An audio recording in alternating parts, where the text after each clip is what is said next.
Zhvillimet rënditse në episodin më të ri të serialit Qyteti i Largët. Dashuri, tradhti sekrete dhe përballje të rrezikshme. Ngjarjet marrin një kthesë dramatike kur daja e Gjian Denizit, Peter, shfaqet papritur në rezidencë, duke habitur të gjithë banorët e shtëpisë. Ardha e tij ngre shumë pikpyetje dhe sjell tensione të reja që mund të ndryshojnë rrjedhën e ngjarjeve. Ndërkohë, vetëm pak ditë para dasmës së shumë pritur, Gjan organizon një natë tradicionale me kënaq për Alien. Atmosfera mbushet me muzikë, daulle dhe zhurma, ndërsa familjarët dhe të afërmit mblidhen për të festuar këtë moment të rëndësishëm. Por pas buzëqeshjeve të festës, fshihen sekrete të mëdha që mund të shkatrojnë gjithçka. Sadakat e mbushur me trishtim dhe shqetësim jep Meriemit lajmin e martesës së Alice dhe Gjanit. Ky lajm prek thellë Meriemin, e cila vazhdon të përballet me një dilemë të rëndë. Ajo dyshon se fëmia që mban mund të jetë i Gjanit, por nuk dëshiron të zbulojë asgjë pa qenë plotësisht e sigurt. Ky sekret mund të ndryshojë fatin e shumë njerëzve dhe të bërë në rrezik martesën që po afrohet. Nga ana tjetër, Zerrin është e vendosur ta akmerret ndaj Demirit për dhimbjen që ai ka shkaktuar. Me vendosmëri dhe inat, ajo deklaron se do të bëhet gruaja e tij dhe do ta detyrojë të përballet me pasojat e veprimeve të tij. Por situata përshkallëzohet edhe më shumë kur Zerrin e shtyn makinën e saj nga buza e një shkembi, duke krijuar një skenë të rrezikshme dhe plot tension. Në mes të gjithë këtyre zhvillimeve, Shahin vazhdon të tregojë dashurinë e tij të pakushtëzuar për Naren. Ai premton se do ta presë gjatë gjithë jetës dhe se nuk do të heqë dorë kurrë prej saj, pavarësisht pengesave dhe sfidave që mund të dalin përpara.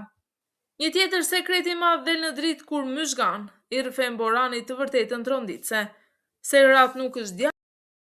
Ky zbulim e trondit Boranin dhe mund të shkatrojë marrëdhëniet mes familjarëve, duke sjellë pasoja të paparashikueshme. Por kulmi i episodit vjen kur Borani shfaqet me armë në dorë, situata del jashtë kontrollit dhe vendi kthehet në një arenë kaotike, ku tensioni arrin pikën më të lartë. Të gjithë përballen me vendime të vështira dhe pasoja që mund të ndryshojnë jetën e tyre përgjithmonë. Le të ndalemi pak tek një analizë detajuar e asaj që mund të ndodhë, duke marrë rrjedhën e ngjarjeve që nga fillimi. Ardhja e vëllait të Aljes në rezidencë, fakti që Peter, daja e Gjan Denizit, shfaqet papritur në rezidencë nuk duket të jetë një vizitë e zakonshme. Në serialet turke, personazhe të tillë zakonisht sjellin sekrete të së kaluarës ose informacione që familja është përpjekur t'i mbajë të fshehta. Ardhja e tij pikërisht para dasmës mund të jetë sinjali se ai ka një rol të rëndësishëm në ngjarjet që do të kenë pasoja. Ka shumë mundësi që Peter të ndikojë në vendimet e Aljes ose të zbulojë diçka që mund të ndryshojnë marrëdhëniet brenda familjes. Nata e kënaqës së Aljes, Gjan organizon një natë madhështore me daulle për Aljen, gjë që tregon se ai dëshiron ta bëjë këtë martesë sa më të veçantë. Megjithatë, në seriale të tilla, momentet më të lumtura shpesh paraprin një katastrofë emocionale. Festa mund të shërbejë si kontrast me dramën që pritet të shpërthejë më pas. Ka shumë gjasa që gjatë ose menjëherë pas kësaj nate të dalë në dritë një sekret që do ta trondit Alien. Reagimi i Sadakatit dhe Meriemit. Sadakati tregon Meriemit lajmin e martesës me trishtim, gjë që tregon se ajo nuk e mbështet plotësisht këtë bashkim ose se është e vetëdijshme për rreziqet që fshihen pas tij. Meriem nga ana tjetër gjendet në një pozitë shumë të vështirë. Ajo dyshon se fëmia që pret mund të jetë i Gjanit dhe po përpiqet të mos nxitojë me një akuzë pa prova. Kjo lidhje është ndoshta bomba më e madhe e episodit. Nëse konfirmohet se fëmia është i Gjanit, atëherë dasma e tij me Alien mund të vihet seriozisht në rrezik. Madje është e mundur që dikush tjetër ta zbulojë të vërtetën përpara se Meriem të jetë gati ta tregojë vetë. Zerrini dhe akmarrja ndaj Demirit. Vendosmëria e Zerrinit për ta bërë Demirin të pendohet tregon se ajo ka hyrë në një fazë ku emocionet po dominojnë arsyen. Kur ajo deklaron se do të bëhet gruaja e tij, kjo nuk tingëllon si dashuri, por si një plan akmarrjeje. Shtyrja e makinës nga një shkem mund të jetë një përpjekje për të manipuluar situatën, për të tërhequr vëmendjen ose për të krijuar ndjenjë faj tek Demiri. Megjithatë, fakti që Kaja e përze ashpër Zerinin tregon se familja ka filluar ta humbas durimin me veprimet e saj. Kjo mund të bëjë Zerinin edhe më shumë të rrezikshme në episodet e ardhshme.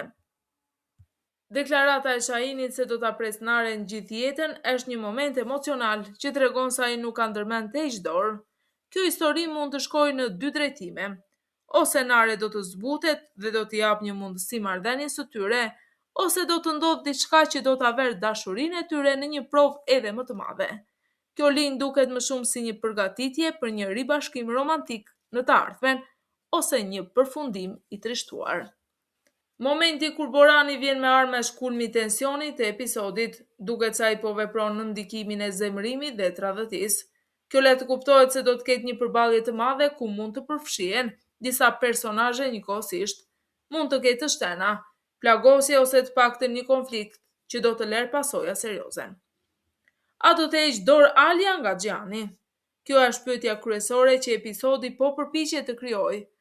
Duke parë të gjitha sekretet që po grumbullohen rreth Gianit, sidomos çështjen e Meriemit dhe fëmijës së saj, ekziston një mundësi reale që Alia të mësojë diçka pak para ceremonisë. Megjithatë, serialet turke shpesh e shtyn vendimin final deri në sekondën e fundit. Prandaj ka më shumë gjasa që Alia të përballet me një dilemë të madhe në altar ose menjëherë para dasmës, duke lënë publikun në ankth për episodin pasardhës. Një parashikim i mundshëm. Dasma nuk do të zhvillohet qetësisht. Sekreti i Meriemit do të afrohet shumë pranë zbulimit. Borani do të shkaktojë përplasjen më të madhe të episodit. Zerin do të ndërmarrë një veprim edhe më ekstrem ndaj Demirit. Alia do të detyrohet të marrë një vendim të vështirë për të ardhmen e saj me Gianin. Shumë nga ju shikuesit e këtij kanali keni ndarë mendimet tuaja në lidhje me serialin Qyteti i Largët dhe një pjesë e madhe e komenteve kanë shprehur zhgënjim për mënyrën se si po zhvillohet historia në episodet e fundit. Disa prej jush mendojnë se seriali ka humbur emocionet e fillimit, ndërsa të tjerë besojnë se skenaristët po zgjasin ngjarjet më shumë se ç'duhet. Tani duam të dëgjoj mendimin tuaj. Si u duken serialet turke që po transmetohen së fundmi në televizionet shqiptare? A mendoni se kanë histori të forta dhe personazhe që mbeten gjatë në kujtesë, apo mendoni se shumica e tyre po përsërisin të njëjtat tema të dashurisë, hakmarrjes dhe sekreteve familjare? Gjithashtu, cili është ai serial që ju ka mbetur më shumë në mendje ndër vite? Ai serial që sipas jush ka lënë gjurmë dhe që ende dhe sot nuk është zvendësuar nga asnjë tjetër. Ndoshta ka qenë një histori që ju ka emocionuar, personazhe me të cilët jeni lidhur apo një fund që nuk mund të harroni kurrë. Na shkruani në komente, cili serial ju ka zhgënjur më shumë kohët e fundit, cili është seriali më i mirë që keni parë ndonjëherë, cili personazh ju ka mbetur më shumë në mendje.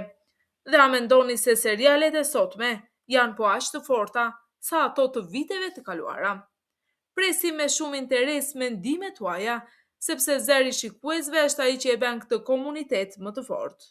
Mos harroni të pëlqeni videon dhe të abonoheni për më shumë diskutime rreth serialeve tuaja të preferuara.